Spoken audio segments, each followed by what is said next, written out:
Hello everyone, welcome to Chanakya academy Patna. Topic of the day session. आज के इस topic of the day session में हम बात करेंगे about the topic carbon farming के बारे में कि आखिर क्या है यह कार्बन फार्मिंग, क्या इसका स्कोप है, क्या चैलेंजेज है और इंडिया के लिए क्या पोटेंशियल है इंडिया में अबाउट दिस कार्बन फार्मिंग। अभी रिसेंटली ये इसका एक एडिटोरियल था द हिंदू में, दैट्स वाई मैंने इसे टॉपिक को लिया है कि कार्बन फार्मिंग क्या है, उसे हम देखते हैं। बेसिकली कार्बन फार्मिंग एक फार्मिंग का एक होलसम अप्रोच है जिसमें फार्मिंग के ऐसे टेक्निक्स डेवलप किए जाते हैं, इस तरीके से खेती किया जाता है। बेसिकली सिर्फ खेती, फार्मिंग यहाँ पे सब सिर्फ खेती से नहीं है, ओवरऑल प्रैक्टिस जो है फार्मिंग का उससे है, जिसमें इस तरीके से प्रैक्टिसेस किए जाते हैं कि जो आउटपुट और इनपुट हो कार्बन का वह न्यूट्रल हो जाए, जिससे कि कह सकते हैं जो मिटिगेशन है उसे कंट्रोल किया जा सके। यही एक टेक्निक है जिसे कार्बन फार्मिंग नाम दिया जाता है। Basically it is a whole farm approach to optimizing carbon capture on working landscape by implementing practices that are known to improve the rate at which CO2 is removed from the atmosphere and stored in plant material or in soil organic matter। so basically एक ऐसा technique develop करना है जिसमें जो mitigating approach है carbon का उसे store किया जा सके प्लांट्स में, सॉइल्स में, ताकि जो कार्बन है एटमॉस्फेयर में जो कार्बन है उसे धीरे धीरे रिड्यूस किया जा सके। और जो प्रेजेंट में जो प्रैक्टिस हो रही है फार्मिंग्स, उससे जो कार्बन इमिट हो रहा है उसे न्यूट्रलाइज किया जा सके। The goal of the carbon farming is to reduce the amount of carbon dioxide and other greenhouse gases in the atmosphere, which can help mitigate climate change। ये सबसे बड़ा अगर चैलेंज अभी हम इस 21st सेंचुरी में अगर देख रहे हैं तो सबसे बड़ा challenge, one of the biggest challenge कह सकते हैं कि क्लाइमेट चेंज का है। और कहीं ना कहीं फार्मिंग प्रैक्टिसेस से कार्बन का इमिशन काफी अधिक होता है। तो ये एक नेट कह सकते हैं कि एक ऐसा अप्रोच है कार्बन फार्मिंग का कि जिससे कि कार्बन के अमाउंट को रिड्यूस किया जा सकता है, उसे प्लांट्स में, सॉइल्स में स्टोर किया जा सकता है ताकि ओवरऑल रिडक्शन इसमें किया जा सके। इंप्लीमेंटेशन ऑफ कार्बन फार्मिंग कि ऐसे आखिर इंप्लीमेंट हो सकता है। तो simple implementation of carbon farming is rotational grazing. कि रोटेशनल ग्रेजिंग के थ्रू कार्बन फार्मिंग को प्रैक्टिस किया जा सकता है। रोटेशनल ग्रेजिंग का सिंपल सा मतलब है कि हमारे यहाँ बहुत सारे लाइफ स्टॉक्स लोग कह सकते हैं रियर करते हैं, तो आप इस तरीके से फार्म लैंड पे कहीं पे आप ग्रेजिंग जो भी है ग्रासेस अगर उगा रहे हैं तो एक साइड पे अगर ग्रेजिंग कर रहे हैं तब तक दूसरे फार्म पे ऑलरेडी वो डेवलप होना चाहिए, ताकि अगर दूसरे जगह जब ग्रेजिंग हो तो किसी कह सकते हैं अदर ऑप्शन पे वो डेवलप हो रहे हो, प्लांट्स डेवलप हो रहे हो, ग्रास डेवलप हो रहे हो, तो रोटेशनल ग्रेजिंग का टेक्निक डेवलप होना चाहिए। Other includes agro forestry, conservation agriculture, integrated nutrient management, agro ecology, life stock management and land restoration. So वे ऐसे अदर टेक्निक्स हैं जिससे कि कार्बन फार्मिंग प्रैक्टिस की जा सकती है। मतलब सिंपल सा लॉजिक है कि इन प्रैक्टिसेस के थ्रू एग्रो फॉरेस्ट्री की मैनेजमेंट हो या फिर एग्रो इकोलॉजी की हम बात करते हैं, इससे कार्बन का जो मात्रा है एटमॉस्फेयर में उसमें रिडक्शन किया जा सकता है, उसे मिटिगेट किया जा सकता है। So agro forestry practices can further diversify farm income by sequestering carbon in trees and shrubs. और इसी एग्रो जो फॉरेस्ट्री है उसकी प्रैक्टिस से जो कार्बन है उसे सिक्वेस्ट किया जाता है, उसे कैप्चर किया जा सकता है in trees and shrubs which diversify the farm income. Conservation agriculture techniques such as zero tillage, crop rotation, cover cropping, crop residue management can also help minimize soil disturbance and enhance organic content। कि अगर ये techniques है जैसे हम zero tillage की बात करते हैं या क्रॉप रोटेशन की बात करते हैं, उससे जो सॉइल का जो ऑर्गेनिक कंटेंट है उसे बचाया जा सकता है और सॉइल को मिनिमम डिस्टरबेंस होगा, जिससे कि कार्बन कैप्चर जो है सॉइल में बढ़ाया जा सकता है और सॉइल में मैक्सिमम कह सकते हैं अमाउंट में कार्बन को स्टोर करके रखा जा सकता है। अपार्ट फ्रॉम दिस, अब हम इसके प्रोसेस की एक बात करते हैं। So integrated nutrient management practices promote soil fertility and reduce emission by using organic fertilizers and compost। Agroecological approach such as crop diversification and intercropping have benefits for ecosystem resilience। Apart from that, livestock management strategy including rotational grazing, optimizing feed quality, managing animal waste can reduce methane emission and increases the amount of carbon stored away in the pasture land। तो ये सारे practices apart from, ऐसा नहीं कि सिर्फ carbon dioxide की हम बात कर रहे हैं, मीथेन भी जो है बहुत बड़ा एक कह सकते हैं कि ग्लोबल ग्रीन हाउस गैस है ये, जिससे कि लाइफ स्टॉक मैनेजमेंट को अगर हम सही ढंग से मैनेज करते हैं तो उससे मीथेन इमिशन भी कम किया जा सकता है। और साथ ही साथ एग्रो इकोलॉजिकल अप्रोच कह सकते हैं या इंटीग्रेटेड जो न्यूट्रिएंट मैनेजमेंट टेक्निक्स है उससे कार्बन की क्वांटिटी को कम किया जा सकता है और ओवरऑल कह सकते हैं कि ग्लोबल वार्मिंग को कंट्रोल किया जा सकता है। अब आप देख सकते हैं इसके प्रोसेस को कि किस तरीके से हम ये सारी चीजें प्रैक्टिसेस करते हैं एक एक करके। आप देख सकते हैं अब यहाँ पे जैसे हम पहले सबसे पहले बात करते हैं सॉइल रेस्पिरेशन के थ्रू। आप देख सकते हैं यहाँ पे कि यहाँ पे अब इस सॉइल में नाइट्रोजन फिक्सेशन हो रहा है। जैसे अगर हम यहाँ पे कंपोस्ट तैयार कर रहे हैं, मैन्योरिंग कर रहे हैं और उससे ये बहुत सारे गैसेस इमिट हो रहे हैं, जैसे CH4 हम मीथेन की बात कर रहे थे, N2O इमिट हो रहा था और इससे जो नाइट्रोजन जो इमिट हो रहे हैं वो डायरेक्ट फिक्स हो रहे हैं कहाँ पे, सॉइल में। अब इस सॉइल से ये नाइट्रोजन कौन से ले रहे हैं, ये जो भी प्लांट्स है या सर्ब्स हैं वो न्यूट्रिएंट्स यहां से ले रहे हैं, नाइट्रोजन फिक्सेशन हो रहा है यहाँ पे। साथ ही साथ अब देख सकते हैं ये जो कार्बन डाइऑक्साइड है ये सॉइल से अगर इमिट हो रहा है, क्योंकि यहाँ पे अब टिलेज होगा और यही जीरो टिलेज होता तो क्या होता कि वो सॉइल जो है वो जो कार्बन डाइऑक्साइड है उसी सॉइल में बना रहता। अभी साथ में देख सकते हैं यहाँ पे जो राइस का जो पैडी फील्ड होता है वहां से सबसे अधिक मीथेन का गैस का इमिशन होता है। तो देखिए यहाँ से मीथेन गैस इमिट हो रहा है। अभी साथ में आप देख सकते हैं यहाँ पे जैसे हम लोग प्लांट्स की बात करते हैं, जब इसे आप हार्वेस्ट करते हैं और ये जो इसके लकड़ी है जो बायोम्स है इससे जब CO2 इमिट होगा, साथ ही साथ जो लीटर गिरता है प्लांट्स का जो भी रहता है उससे भी यहाँ पे सॉइल कार्बन बनता है। और यहाँ पे देख सकते हैं जो फायर अगर जब जलाया जाता है, आग जलाया जाता है तो CH4 इमिट होगा, N2O इमिट होगा, कार्बन डाइऑक्साइड इमिट होगा। तो यहाँ पे ओवरऑल क्या कहना है टेक्निक्स कि जो ये CO2 का जो अपटेक है कार्बन डाइऑक्साइड में, इसी कार्बन फार्मिंग टेक्निक्स का यूज करके इन्हें कंट्रोल किया जा सकता है।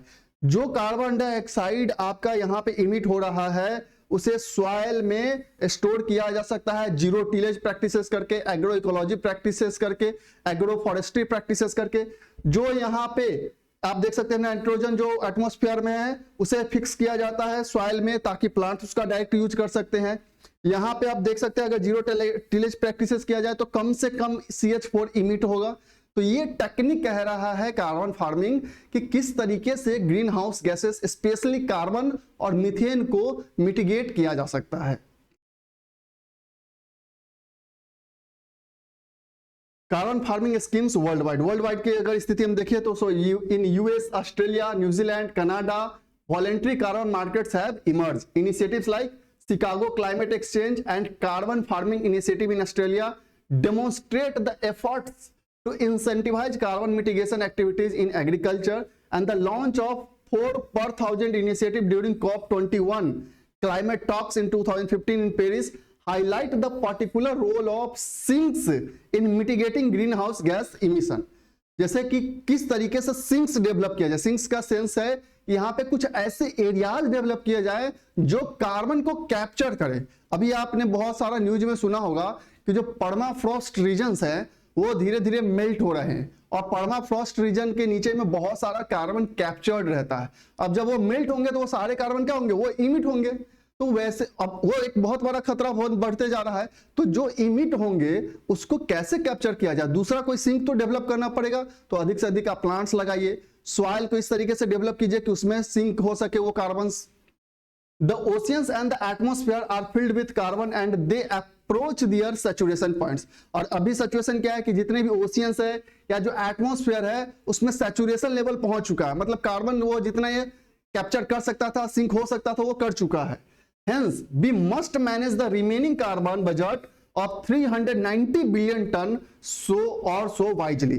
इसलिए चूंकि वो मिटिगेशन ऑलरेडी वो सैचुरेशन लेवल पे पहुंच चुका है ओशियन और एटमॉस्फेयर, तो जो अब रेस्ट ऑफ द जो कार्बन बजट है 390 बिलियन टन का, उसे किस तरीके से मैनेज किया जाए ताकि जो कह सकते हैं ग्लोबल लेवल पे जो टेम्परेचर है, जो पेरिस एग्रीमेंट का पॉइंट है कि 1.5 डिग्री सेल्सियस रखना है, उसे अगर मेंटेन करना है तो रेस्ट 390 बिलियन कार्बन टन को मैनेज करना पड़ेगा through this carbon farming techniques. अब हम बात करते हैं इसी में चैलेंज टू कार्बन फार्मिंग। क्या क्या मेजर चैलेंज है?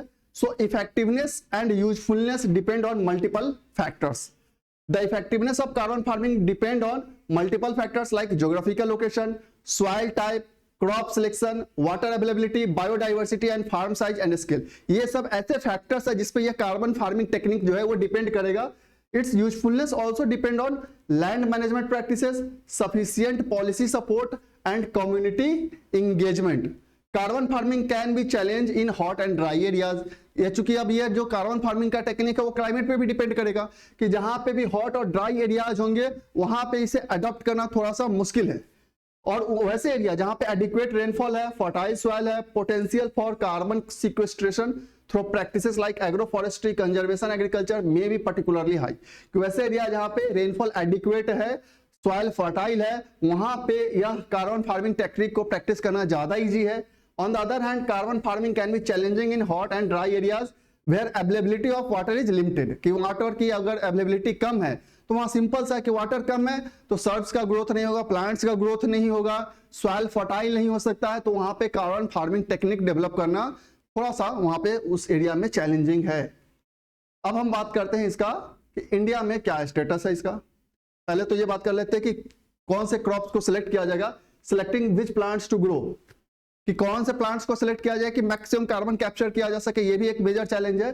So selecting plants which plant to grow also becomes crucial because not all species trap and store carbon in the same amount or in equally effective manner.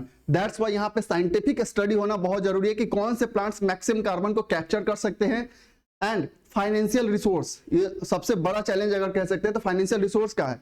Adoption of carbon farming practices may require financial assistance for farmers to overcome the cost of implementing them.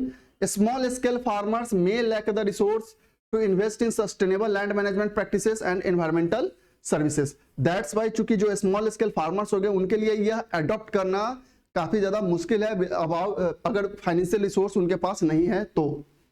Opportunities for carbon farming in India, कि carbon farming का opportunities India में क्या है. सबसे पहला है financial benefits हो सकता है. अगर एग्रो इकोलॉजिकल क्लाइमेट प्रैक्टिसेस किया जाए, कार्बन को कैप्चर किया जाए तो कार्बन क्रेडिट बढ़ेगा. इससे कि फार्मर्स को एक कह सकते हैं एक्स्ट्रा इनकम का सोर्स भी बन सकता है.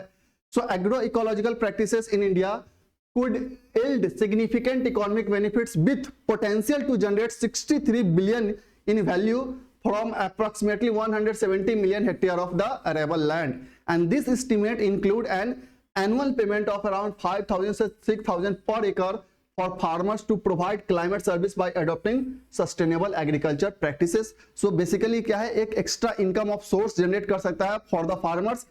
एक्सटेंसिव एग्रीकल्चर लैंड, और वैसे एरिया जहां पे एक्सटेंसिव एग्रीकल्चर लैंड है सच एज इंडो-गैंगेटिक प्लेन्स और delta plateau, we are all suited to adopt carbon farming. And the coastal areas prone to salinization have limited access to resource, thus limited the adoption of traditional farming practices. लेकिन coastal area में जहां पे सेलेनाइजेशन ज्यादा होता है, जहां पे erosion ज्यादा होता है, उस एरियाज में इसको अडॉप्ट करना थोड़ा सा मुश्किल है.